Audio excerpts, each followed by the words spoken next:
Welcome everyone to the latest episode of a series I like to call History Speaks. Now, on this week's show, I'm delighted to welcome a man who eats, drinks and breathes the formative years of Charles I and the English Civil Wars and brings this period to life through his writing.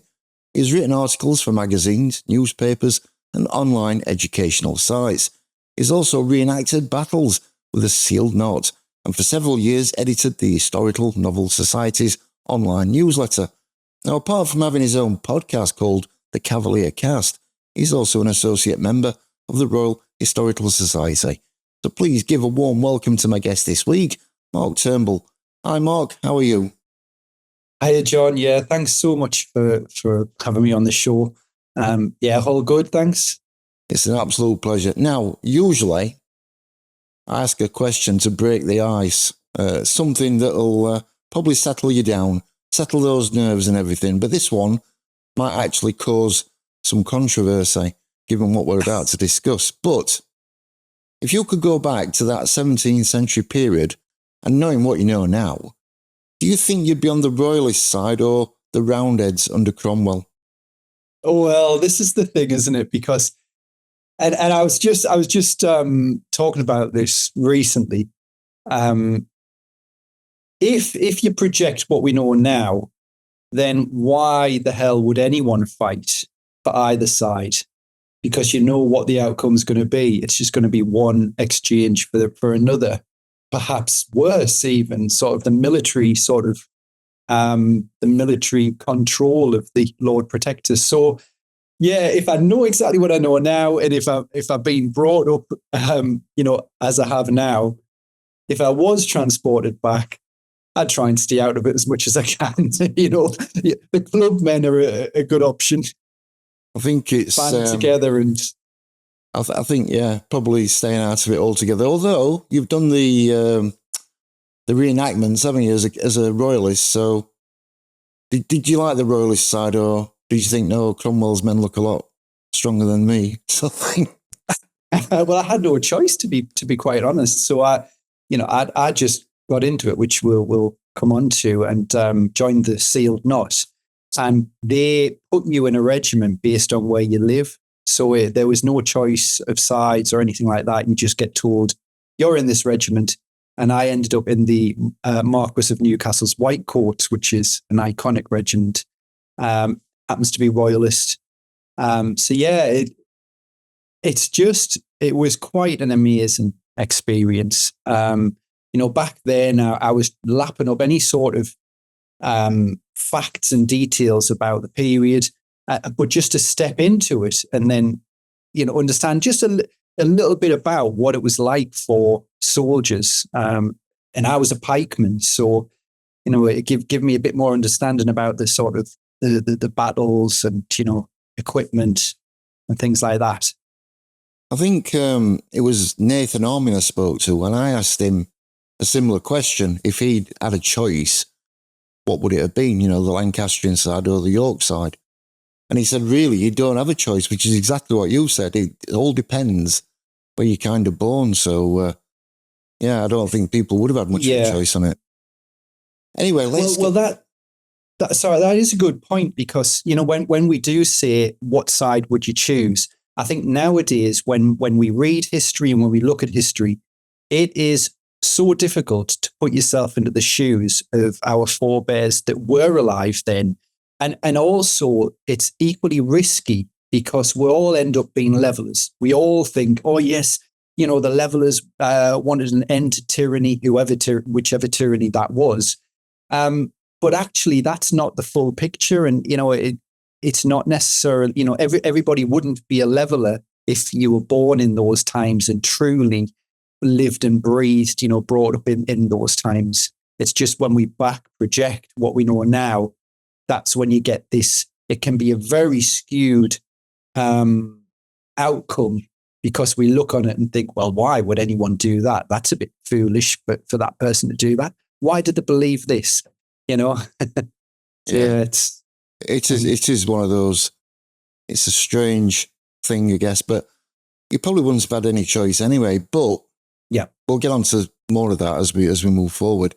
So how did you first become interested in history, and what first drew you to the English Civil Wars and Charles I?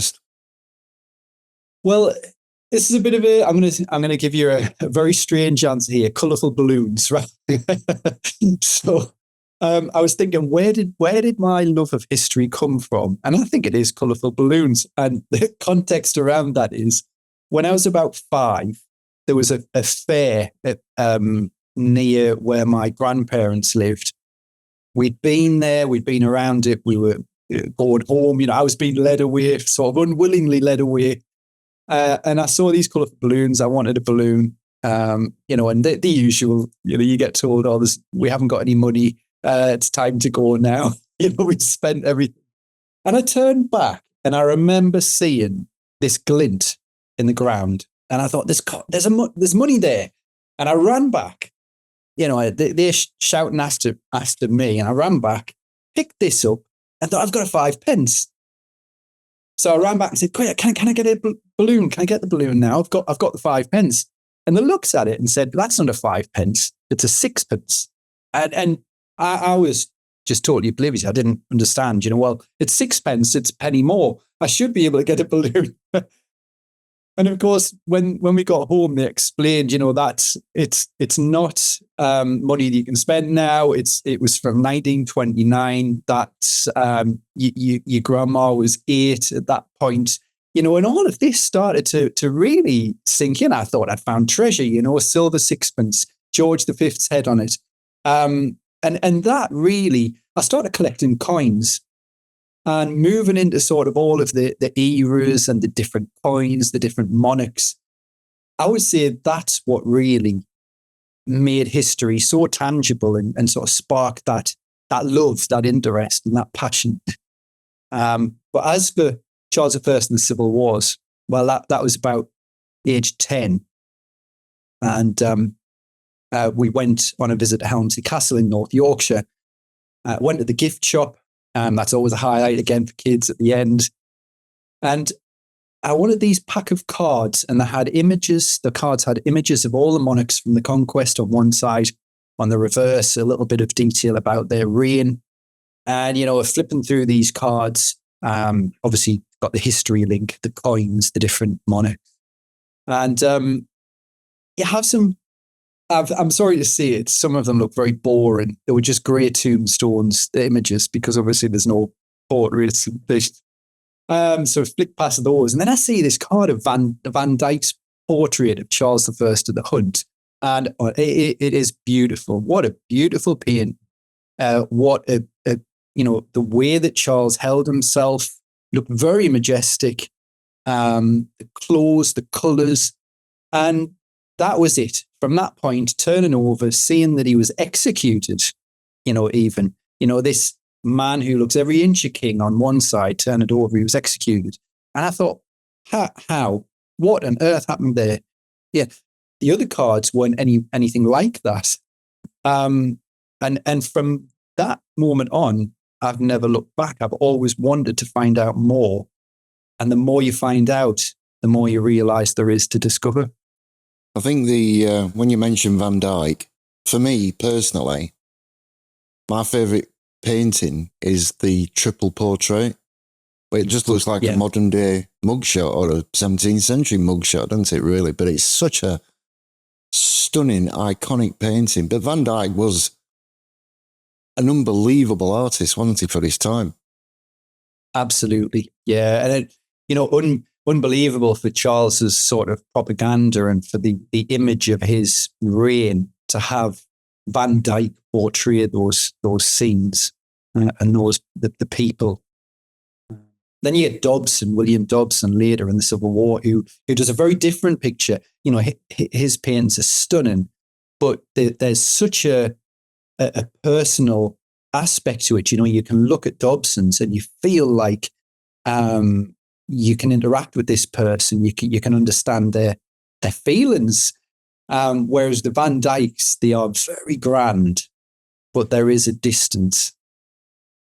I guess getting a sense of what initially then sparked your interest helps us understand the lens with which you view this period. Now, of course, on exploring Charles's world, it's impossible to ignore the personal relationships that shaped both his reign and his reputation. So Charles married Henrietta Maria. How did their marriage pan out given what we already know about his temperamental behaviour? Guess what I'd say first is, where's that impression of temperamental come from? Because there was propaganda after his death, after, I must say, his defeat and death, that sort of labelled him as some sort of willful child. And that's an attempt to blacken his reputation, to say he was a willful child.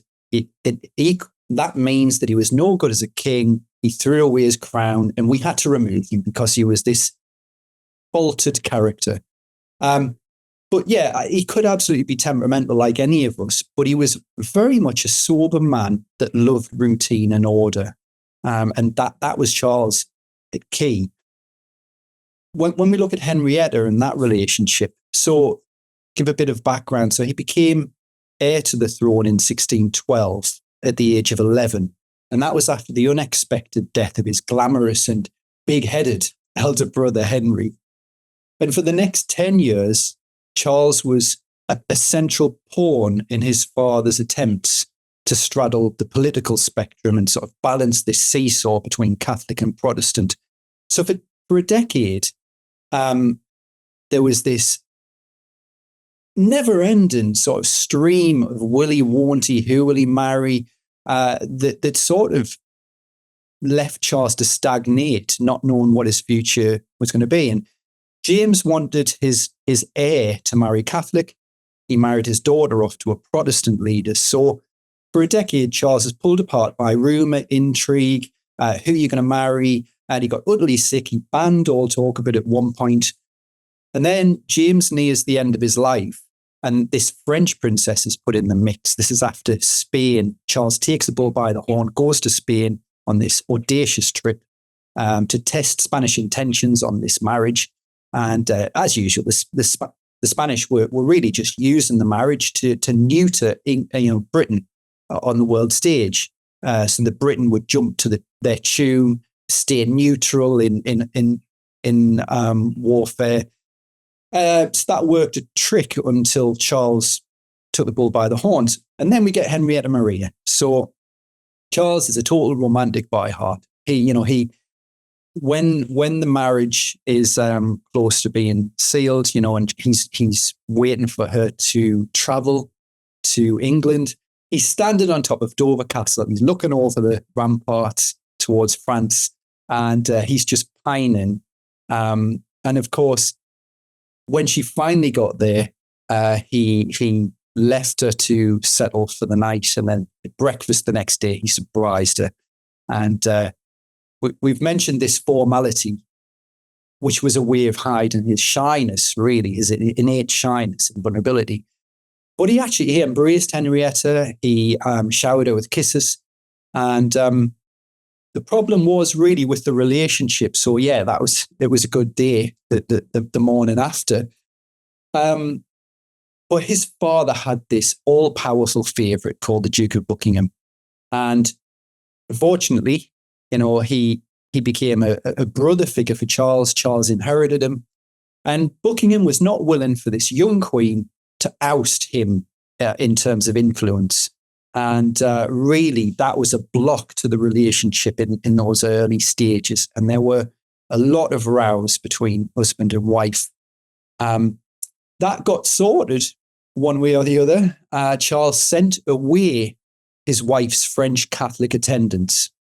He'd had enough of them. The interference, the blocker to their relationship, sent them away. And then not long after, Buckingham was killed. He was stabbed by an assassin. So with that path clear, this faithful and devoted love between the two of them just grew and was such a strong bond between the pair. It was a really deep and loving relationship from there. And throughout his trials, the love remained.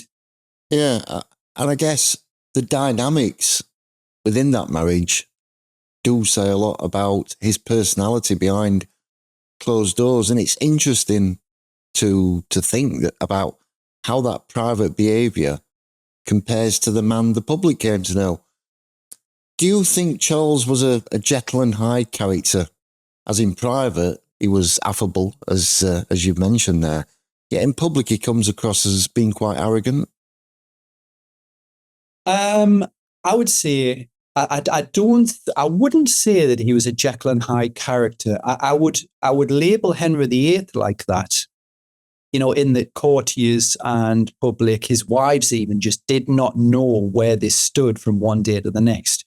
With Charles, this total sober, routine-loving character. I wouldn't say that he was a Jekyll and Hyde character, but what I would say is that different people would have a different perception depending on how close they could be. That's the thing. So if you look at his people and events, he's a victim of his own success, his successful propaganda. So these Van Dyck portraits, they show a haughty monarch, powerful, elegant, formal. And that's what's come down to us through history. Those images that capture it, the knowledge of his defeat, his enemy's propaganda. And you put it all together and we lose complete sight of the man and his personal feelings. And that's the intimate circle there. And it's that image of the man, he didn't just project that to his intimate circle. He did project that further to his people at times. It's easy looking at these images and then what happened, that he lost the crown, the civil war, to just say, yep, this individual was a failure. He was faulted. He's to blame for all of it. And quite neatly, we package it all up and lay it at his door when it's so much more complicated than that. He was arrogant at times, yeah, and who isn't? We're all arrogant. The difficulty is whether those periods of arrogance are the sources of they are seen by people that outlive him and then are adopted as sort of narratives. Sorry. No, I was just going to say, I guess as a king, he had every right to have that arrogance anyway. Yeah. You almost have to in that period, don't you? I mean, Henry VIII would look no further than Henry VIII. What a tyrant to everybody, a brutal tyrant. But he kept his throne, he kept his head, and he died in his bed. Now, when we look back on Henry VIII's reign, and I say we, you see it all around. You go to historic royal palaces, Tower of London. There's narrative on the back of the chocolate, for example. You always see Henry as a respected ruler. So whatever his faults, whatever these brutal, bloodthirsty actions that he takes with his people and his wives, he's still respected. Charles is not brutal. He's not ruthless. And that's his biggest failure. And in an age when the king needed to be brutal to reinforce his will, to get that solidarity, Charles wasn't brutal enough. But we look back on him as the tyrant. I think it is intriguing when a public figure seems to carry two very different personas, as it does add many layers to how we understand their actions and decisions. Now, one belief in particular seems to have deeply influenced how we saw his role in and authority. He inherited his father's belief known as the divine right of kings. What can you tell us about this? Yeah. Well, divine right of kings. Now, Mary Beard in 2021, she said, not many of us admire Charles himself, to say the least. Indeed, we more often deplore the ideology of monarchy that he espoused and stood for. And I think we mentioned it earlier, that's projecting a 21st century view and opinion of what Charles stood for.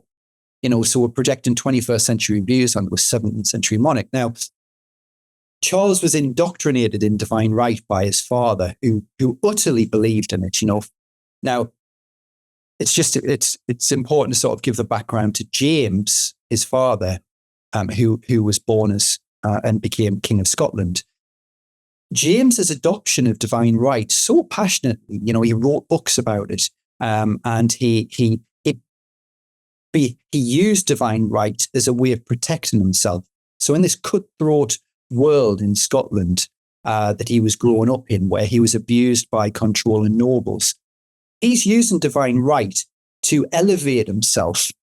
He's putting a protective aura of reverence around himself to try and break from these chains, to try and protect himself, to try and become his own person. And I think Charles did the same. He was indoctrinated in that by his father, but he was at heart a very shy, hesitant man, very strong beliefs, and he could be very courageous with his beliefs. But I think the divine right was another way of reinforcing him personally. But what was divine right? Well, basically, that is kings saying that they are chosen by God. They are God's lieutenants on earth. So they are divinely ordained. They are demigods. Their rule was their business alone. They acted on behalf of the Almighty. But for a king, or I should say for a good king, or a king who had some sort of conscience, that came with immense burdens of responsibility.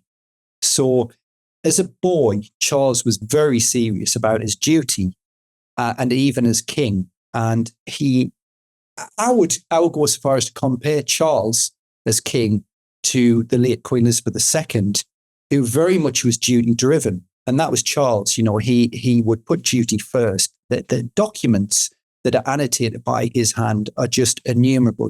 Business, he wasn't a shirker of business. He would work hard. But he saw it, the duty of a king was to protect his people's tender consciences, so make sure that they were true followers of God, uphold the Church of England, which Charles saw as central to stability. And he then took that further to beautify divine order. But, divine right, it's not just Charles and James. It's, kings and queens before that. The predecessors all claimed that appointment by God. They just didn't publicize it as much and sort of act out that belief as much as James and Charles. Let's not forget Richard II, for example, who had a complete belief in divine right and divine rule, and his sacred blood, as he saw it, his blood was sacred because of that. So with James, I think the differences with James and Charles is they both shared that belief in divine right, which spurred them on. It spurred them to want to unite their kingdoms religiously and politically. But James failed. He failed in that because he was much more pragmatic. He had a stronger sense of self-preservation than Charles did. And Charles was not a good politician. That was quite often a flaw. But the difference between the two was that James believed in divine right, but he didn't look particularly divine. And he had his vices. Whereas Charles was a very, as I said before, very sober, very, grounded and very conscientious. And when you've got a character like that who believes in divine right and then can project it and actually, want to implement it because he has the principles that's driving that, I think that's when you look at the two and you can start to see how James survived and why it was essential to remove Charles. Because in James's day, people didn't agree with his church reform at all. It's just they put up with it because perhaps the gunpowder plot played a role in that. Maybe so. I guess that belief shaped not only how he saw himself, but also how he expected others to respond to his authority. But as with many rulers, those expectations didn't always align with reality, especially when it came to his relationship with Parliament. Given that, why did Charles dissolve the Parliament, and why did that last for 11 years? Yeah, well, actually, what I will say just about divine right is there's a hair's breadth between divine right and the likes of Oliver Cromwell's belief that he was God's instrument. Such a hair's breadth difference. Sometimes it's difficult to sort of separate the two. So when we look at divine right, I think it's important to recognise that Charles's opponents were equally devout and believed that God was on their side and God was instructing them in what to do.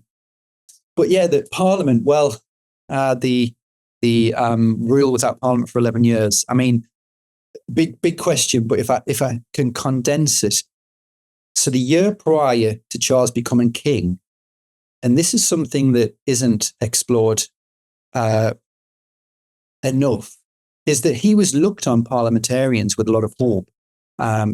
He as Prince of Wales, he was attending Parliament regularly. He was sitting in the House of Lords, and he was acting as a go-between with his father and with Parliament. He was smoothing out issues between them. And the Earl of Kelly, on one occasion, reported that that there was lack of harmony between the king and the prince, even over this matter. So, you've got opposition MPs, even Puritans, that are very encouraged by Charles. So encouraged that they worked on shutting the brew houses down in Tuttle Street, or sorting that out, because the smoke from these brew houses affected Charles and his exercise routine in St. James's Park. So there was a lot of hope and respect on both sides for Charles and for parliamentarians.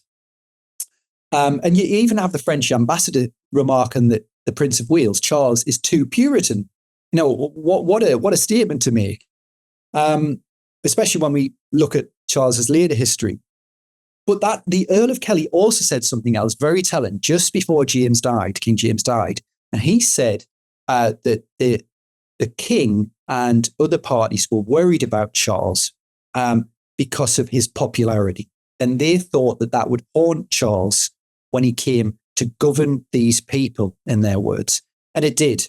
When that time came, all of that hope and that sort of awareness of this man who seems very sweet, shy, let's see if we can get our agenda rubber stamped by this man who might bend to our will. There was so many segments of the population and foreign countries that thought that. So that's the bit of background. But when Charles acceded to the throne, Parliament from the start refused to grant tonnage and poundage revenues, and previous monarchs had those for life. So what you've got with Charles is he inherits the throne. He also inherits £1 million worth of debts. He then doesn't get granted these revenues that previous monarchs have, and that is a recipe for disaster. It's humiliating, but for MPs, there's a valid reason behind that. MPs want redress of the grievances of his father's reign. They do not want Charles to just be the carbon copy of James. But unfortunately, it seems Charles believes in the same policies as James. So yeah, that from the very start, this bad footing that spiraled. Central to Parliament's demands were get rid of that favourite, get rid of Buckingham. They threatened to impeach Buckingham. And when Charles married Henrietta, he was given a dowry, and he wanted to go to war with Spain. He wanted to be a Protestant crusader. Now, when Parliament refused to grant the funds, he blew the dowry on troops and the navy. But unfortunately, Buckingham was in command, but there just wasn't enough money to furnish a decent fleet that was decently paid and equipped. And it failed. And of course, that was terrible reflection on Charles. So in the end, Parliament, like a lot of the population, detested Buckingham, wanted rid of him. But Charles, being so blindly principled, it's admirable that he wants to save his sort of brother figure, his close friend, but at the expense of affecting his crown and the trust with Parliament. That's where the short-sightedness of it came in. And of course, it spiraled from there. So you have moments, so Charles, there's moments of concessions, the petition of right. And then you have the point where Charles takes revenue, resurrects taxes, sort of ship money for the upkeep of the Navy. And even though the money went predominantly to the Navy, it was the fact that Parliament were the body that would approve taxation. So if you've got a king that's managing to fund himself, that potentially is a very dangerous situation. And the final straw came in 1629. You've got some opposition MPs holding the Speaker of the House of Commons in his chair. This is after Charles has called for an adjournment of Parliament because they're getting very rowdy, he calls some of the leaders their vipers because they are really thirsting for, and this is after Buckingham's death, they are thirsting for reforms. And Charles adjourns Parliament, doesn't dissolve it, he adjourns it, and they hold the Speaker in the chair. And for Charles, that's the final straw. His authority is looking, in shreds. People looking from abroad into Britain would see this monarch who doesn't seem to be able to control his people and his Parliament. So, yeah, he dissolved Parliament and ruled without it. That decision set in motion a period of deep political strain, and without the usual checks and balances, tensions were bound to rise. Now, it wasn't long before those pressures began to spill over into much larger conflicts. The Bishops' War caused massive financial and diplomatic crisis for the king. Could and should this been avoided? Yeah, I know what my answer would be with hindsight, but I think the answer really would be Charles could have avoided it in the way that James did, and that's by failing to unite the kingdoms and backing down, at the right times. I mean, I must say that in the reform of the Scottish prayer book, Charles did. It was one of his unusual moments of sort of tact, because he had introduced slight changes before the one that triggered the First Bishops' War, and he'd actually said to the Scottish Archbishop, feel free not to implement this if you think it might have a negative reaction, or if there might be any issue. But yeah, I mean, the whole reform, James really scratched the surface and left much sort of undone. And you either stop or you go back or you push ahead.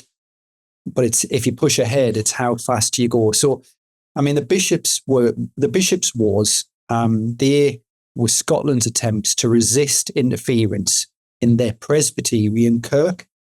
Now, King James, I'd mentioned, had tinkered, but under Charles, you really see the Stuart dream of a united three kingdoms really come into reality. So in Ireland, you've got the church in Ireland is reformed and brought further in line with England. An Irish Parliament there was dutifully granting subsidies to royal government. They were granting troops. Charles and the Archbishop of Canterbury in England, they were beautifying England's churches and cathedrals. They were pulling down rickety old tenements that had been built in graveyards. They were stopping trading in the aisles, restoring reverence and respect. But that included sort of stained glass windows, crucifixes, altar rails, and that's very high church. And that really turned off a lot of serious-minded Puritans. But nevertheless, those seem to be proceeding apace, and really to complete the unification, it was Scotland. And, Charles had implemented a couple of revisions to the prayer book, we'll say, gradually. And then the biggest revision caused riots. And I think to everybody's surprise at how quickly this flared up. Well, I say surprise. Surprise to Charles and his closest companions, I would say, at how quickly it did flare up. You had a national covenant. So almost all of Scotland, not all, because there was still some Catholics in Scotland, but vast majority of Scots rose up and signed this national covenant to say that they wanted to protect their church. And Sir Charles had a national Scottish uprising on his hands. The covenant, as they were known, they took up arms, they moved to the border with England. And, he might have, I think with the unification couldn't have happened without a war, I don't think. So he'd either have to abandon his principle or that dream and leave it. But the whole unification of the kingdoms wasn't a silly idea. It wasn't just headstrong going down a route that one man believed was right. If you look at what eventually did happen, Cromwell achieved that, but it took military might. And then, in Queen Anne's reign, Charles's granddaughter's reign, that was eventually achieved. You could argue that couldn't have been achieved without Charles's and James's tinkering and then Charles's bishops' wars. So who knows? There's two sides. But what I would say, though, definitely is that we think of these as failures. We think the two bishops' wars, 1639, 1640, as massive failures on Charles's part. And yes, they were total, they were defeats in the end. But if we look at the 1639 bishops' wars, I think this sort of shines a bit of a light on Charles as a leader. And he was central to mobilizing English forces to get to the border and stop the Scottish rebels, as they were termed, from coming across. And this is not just Charles here. It's not just Charles and his closest circle mobilizing. There was, England was split. You had the more radical dissenters who understood the Scots and maybe saw them as brethren. But you had also an equally large portion of the English people who saw the Scots. They didn't want the Scots to invade England. Where would that lead to? The Scots were rebels and they needed put down. But Charles, he's against all the odds, he's getting a great majority of the nobility, the lethargic nobility who didn't really want to respond to this. He makes them, he pulls them up by the bootstrings. They furnish men and arms. They join him in York. He's writing to his Scottish supporters, thanking them for their support, promising not to forget it. He's forbidden some of his English supporters from killing one of the Covenant leaders, the Earl of Argyll. And that was Charles all over. He was an idealist who sought victory more by, I'll say by total consent, but more by consent than total conquest. He's reviewing his troops. He's sleeping in a tent in the middle of the army. He's moving around and marching and reconnaissance from early morning till dusk with his men. This is Charles at his best in that first Bishops' Wars. But, and this is Charles at his worst, he would not see that through.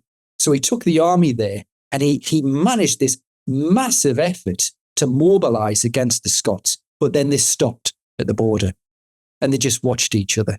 Now for Charles, he's using up all of his money reserves. He's using up all the resources that he's gathered for this army. And it was total stalemate. And that was the failure, that he didn't see it through. His principal advisor, Thomas Wentworth, told him, what you need to do is garrison Carlisle, garrison Berwick to secure the border, march your army to Edinburgh, get a fleet to come round to support them, and impose that prayer book with 10,000 troops. Charles didn't. He stopped at the border. The reserves whittled away, resolve whittled away. You got two armies looking at each other. And the first Bishops' Wars ends as a draw. It's a success in a way for Charles, but it's a draw. He hasn't seen it through to victory.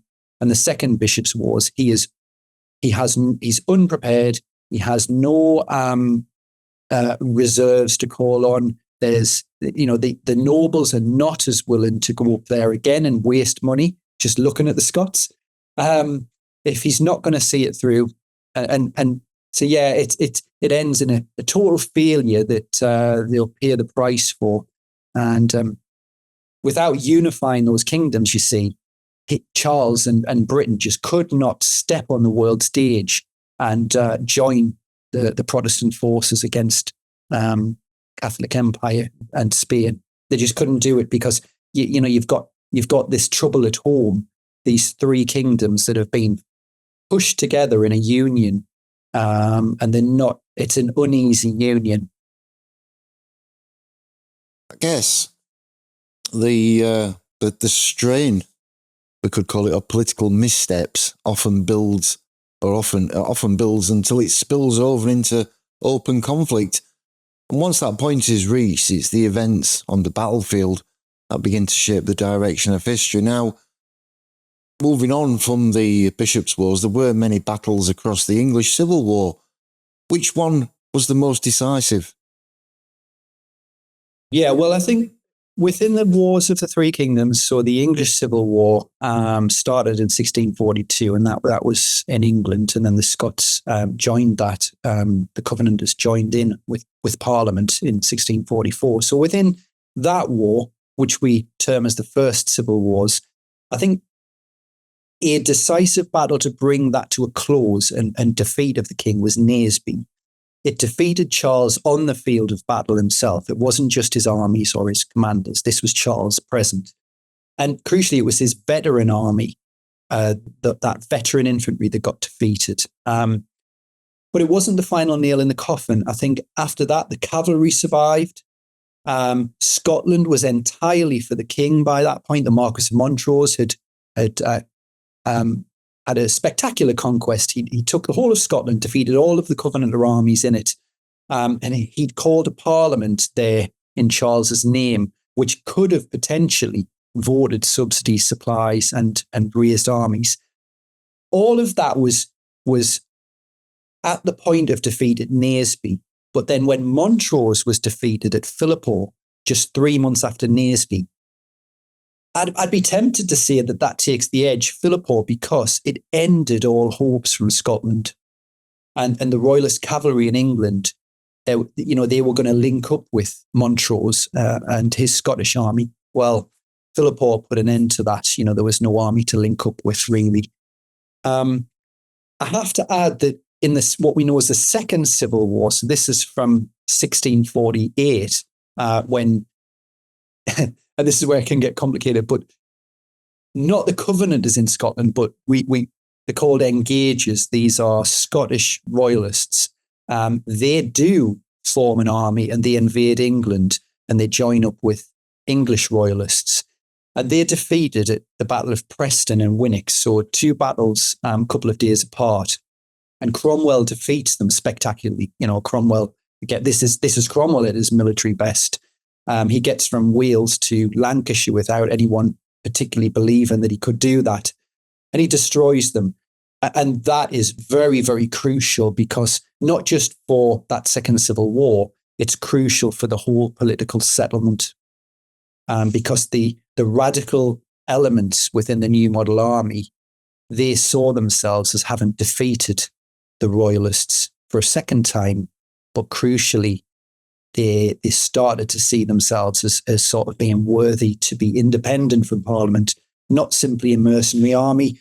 Their beliefs, their religious beliefs, why can't they play a part in the settlement of the kingdom?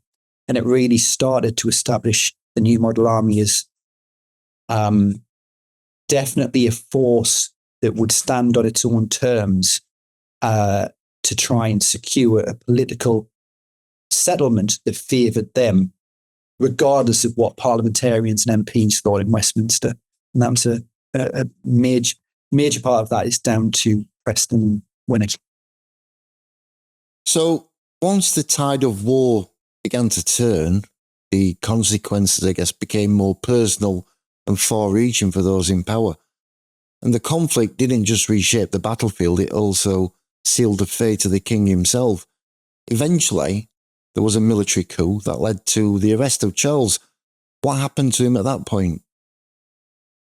Well, he surrendered in 1646. He handed himself over purposely to the Scots. I mean, by this point, the war's lost. He's only got a few strongholds and not no real field army.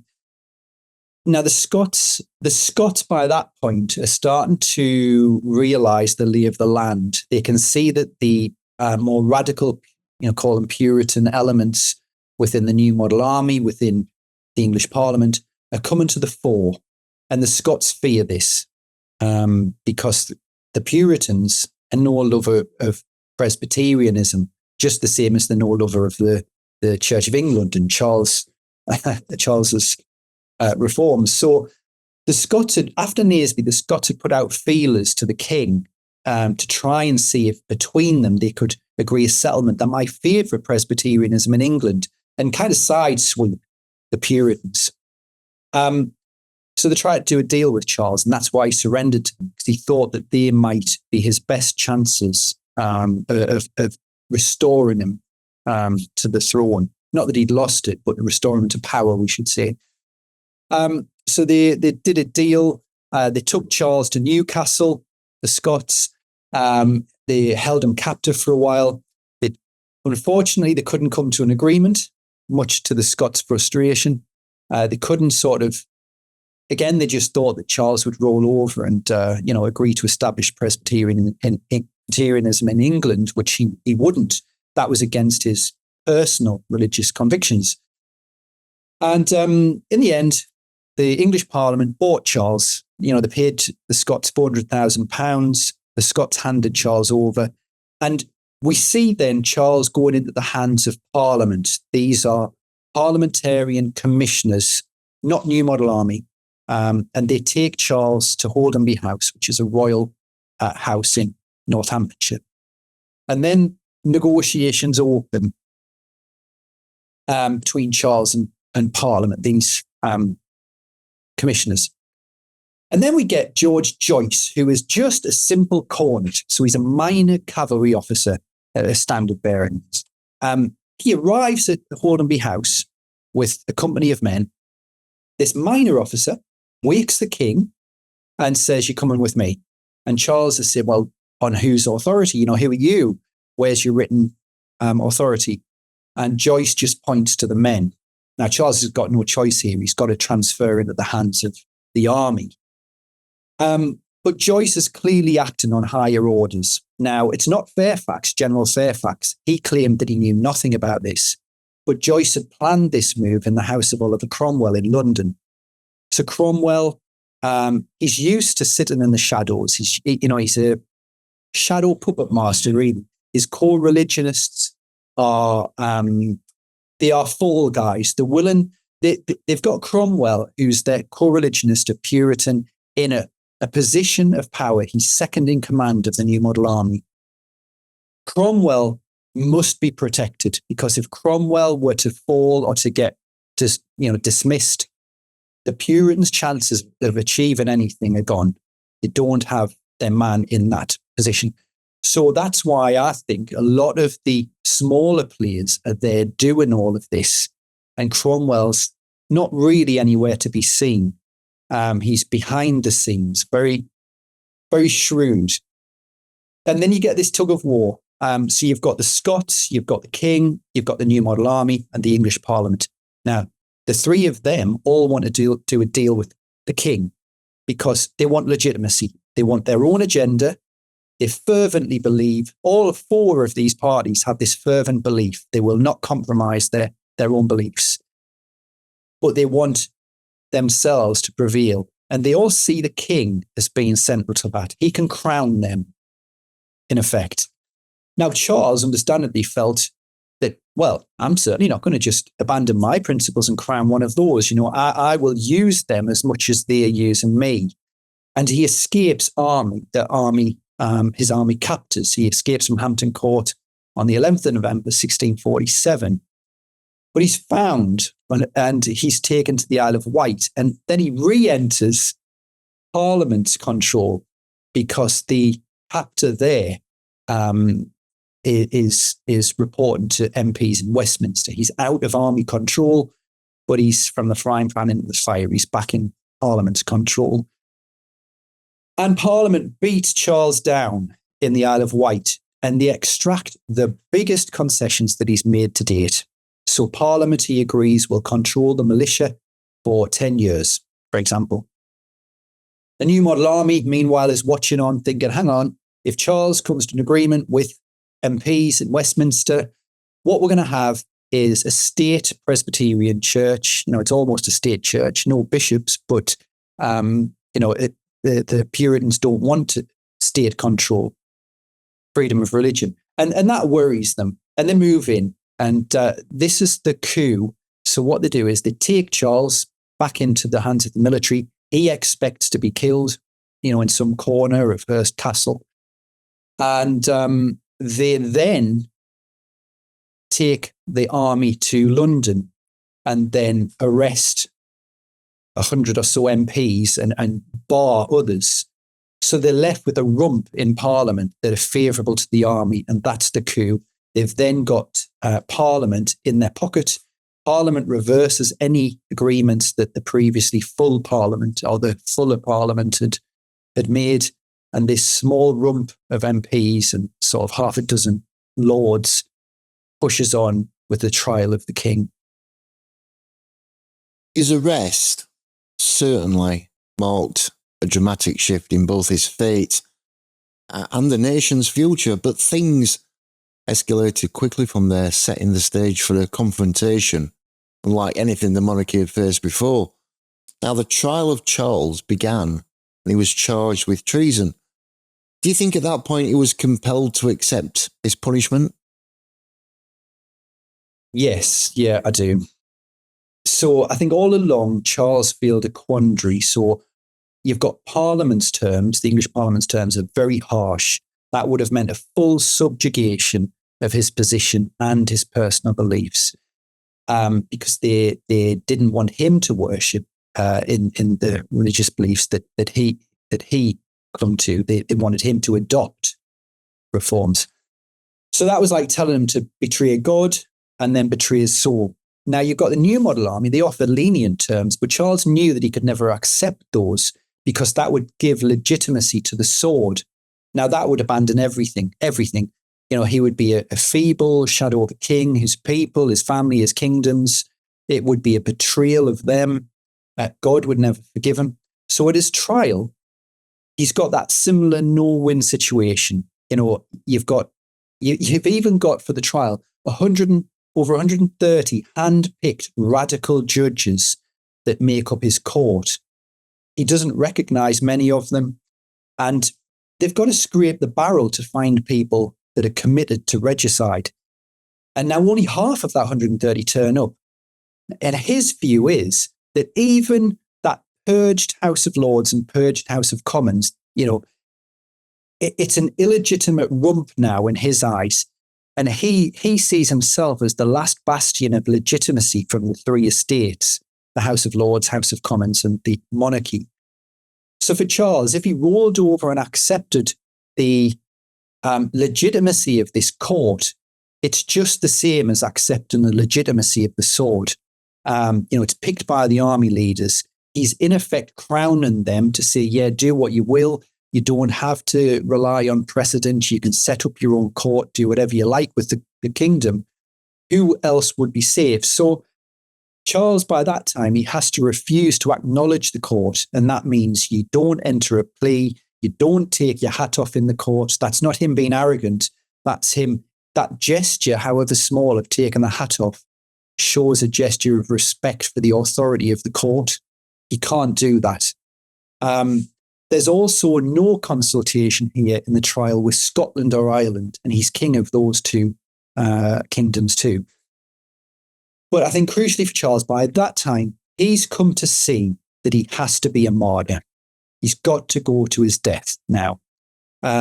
He really believes that God has almost forsaken him. So, God, he's earned God's wrath. And that's why the Civil War started. He's not helped by the negotiations and the concessions he's made. God's angry with him. So now he has to go to his death to protect the monarchy and hand a monarchy onto his son that remains with all of the prerogative powers that he inherited. That's his choice. Accept the punishment, The only way that he wouldn't need to accept punishment is if people rose up in his support, or perhaps some of these army leaders defected, and you end up with a complete breach at the highest level. And that moment marked a dramatic shift, not just for Charles personally, but for the very nature of monarchy and power in England. And it's impossible, I guess, to look back on it without thinking about what lasting impression he left behind. He was, of course, executed eventually, January 30th, 1649. What do you think Charles left as a legacy? It's a good question. I think on the one hand, if you're looking more tangibly, you've got the art collection, which was one of the biggest in Europe. And then you've got even his execution, leads to one of these infamous sort of historical facts that most school children used to be taught, the wearing two short shirts at his execution on this frosty afternoon to prevent shivering from the cold, and, instead of it mistaken for fear. But I think much more importantly, I think his death saved the monarchy in the end, and let's remember, he could have done what his wife was arguing that he should do, and that would be to just agree to any terms. Keep your head, keep your throne, you can go back on them. But instead, he sacrificed himself, and he sees himself as a man who's earned God's wrath, as I've mentioned. His death would be the only way of transferring the monarchy to his son. Now, he wanted the transfer of a stronger monarchy than it would have been if he'd made concessions, and agreed to legitimize the court, legitimize the army. So I think it's safe to say that his end helped lead to that restoration of the monarchy 11 years later. And I think his concessions pre-war made for the constitutional settlement that was adopted in 1660. So he made vast concessions in 1641, and that was what was adopted as the settlement. So what we see there is really his legacy is that he wouldn't have wished for the monarchy and for the monarchical government to transform to what it went to, but in effect, without really intending it, he left a situation where we could move in 1688 to depose a Catholic, King James VII and II. There wasn't a civil war then because, the civil war from earlier and Charles's death was fresh in people's minds. And that was a very then short step to get to a more balanced constitutional settlement under William and Mary in 1689, where Parliament, in effect, picked William and Mary to be monarchs. So could you argue that Charles saved the monarchy by his death? That would be his legacy. And I think he might not have exactly agreed with how it turned out, but he certainly, I think he's played a large part in ensuring that that the monarchy continued. His death and the end of the monarchy was slightly too early for it to settle into a long-term republic. So, yeah, he lessened the chances of revolution, I would say, when many European monarchies were falling. And I think he would probably be pleased with that legacy. His story from start to end is fascinating, isn't it, really? It's absolutely fascinating. And all the time that he went through, all the different periods of his life, and it's just an amazing story. So you can understand the fascination that you hold anyway for looking into his life. But it's now time to talk about Mark. So where can people find out more about you and information about your books and, of course, Charles I? And have you got any social media sites you'd like to share? Yeah, I think the main place, to find out more would be 1642author.com. So that's my website. That has links to social media and books, the fiction and non-fiction books. I am on most platforms. I've just got into the 21st century with Instagram. Twitter. I still call it Twitter rather than X. Blue Sky and Facebook. Fantastic. Any others? No, I think that's That's enough, really. I think you've covered the world. And don't forget, anyway, all Mark's links will be in that description box below. So a big thank you to you, Mark, for joining me this week and sharing the story of Charles I and the English Civil Wars. It's clear that your knowledge and passion brought this complex period to life for us. I'm sure our listeners came away with a deeper understanding. So it was great to have you on. Oh, lovely. Thanks, John. And really great to be on the show and to meet you. Fantastic. And as always, to everyone who's tuned in today, thank you so much. Now, we've still got some more incredible guests coming on History Speaks. So if you love history, you'll love History Roadshow. And don't forget to like, which is one of these, subscribe, hit that notification bell so you'll never miss any of our historical stories. So until next time, keep exploring the past with us, and we'll see you in the next video. Bye for now.